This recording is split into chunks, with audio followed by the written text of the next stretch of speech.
ঈদের দিনে মানুষ যখন নতুন জামা কাপড় পরে ঘোরাঘুরিতে ব্যস্ত, তখন আমি রান্না বান্না নিয়ে ব্যস্ত।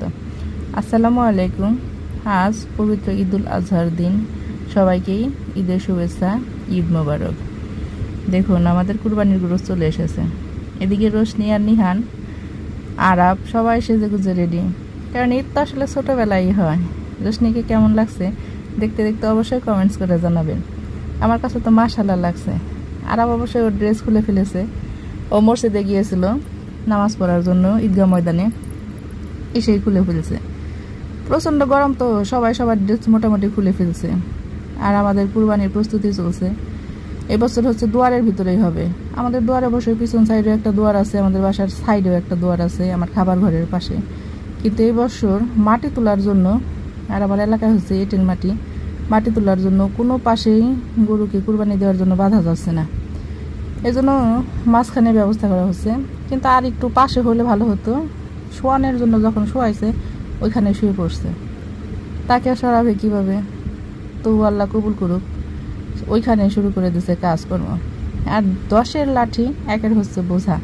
এসব কাজকর্মে এলাকার লোকজন বা নিজেদের লোকজন হেল্প না করলে কিন্তু হয় না। আর আমার বাসায় পুরুষ মানুষ খুবই কম, আমার ভাসুর, আমার হাজব্যান্ড আর দেবরের একটা ছেলে আছে, ও অবশ্যই একটু ছোটোই। আর সবাই যারা একটু বড় হয় তারা এই দেশের বাইরে যায়। এই জন্য সবাই মোটামুটি আশেপাশে সবাই আমাদের হেল্প করে কাজের জন্য।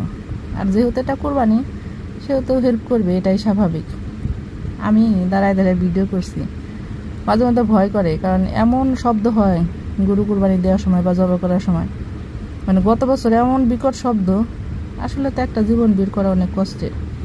সেই ভয়ে আমার আর কাছে যাইতে ইচ্ছে করে না, খুব খারাপও লাগে। তবু কুরবানি এটা তো নিয়ম, আল্লাহর রাস্তায় দেওয়া।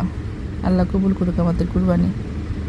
তবু সারাটা দিন অনেক ব্যস্ততায় ভালোই কাটছে। কাজকর্ম শেষ করতে পারিনি। যারা বসে আমাদের কাজে হেল্প করছে সবাইকে খাবারের জন্য, খাবার খাওয়ানোর জন্য, দুপুরে খাওয়ানোর জন্য আমি খাবার রেডি করছি। আর আমাদের বাসায় নিয়ম হচ্ছে, যারা আমাদের কুরবানিতে হেল্প করবে তাদের দুপুরে খাবার খাওয়াবো। রান্না করে আগে তাদের খাবার খাওয়াইতে হয়। সাথে সাথে আমিও চেখে দেখছি যে আসলে খাবারটা কেমন হচ্ছে। কাজের মহিলার মতো দেখেন চুলার পর বসে আছি। আর আমার ভিডিওটা কেমন লাগলো দেখতে দেখতে অবশ্যই কমেন্টস করে জানাবেন। আর সবাই ভালো থাকবেন, সবাই আমার জন্য দোয়া করবেন যেন আরও সুন্দর ভিডিও উপহার দিতে পারি। আর এভাবে কাজ করতে করতেই যেন ভালো লাগার সময়টা পার করতে পারি। সবাইকেই আবার ঈদের শুভেচ্ছা জানাচ্ছি। সবাই ভালো থাকবেন, সবাই আমার পাশে থেকে সাপোর্ট করবেন।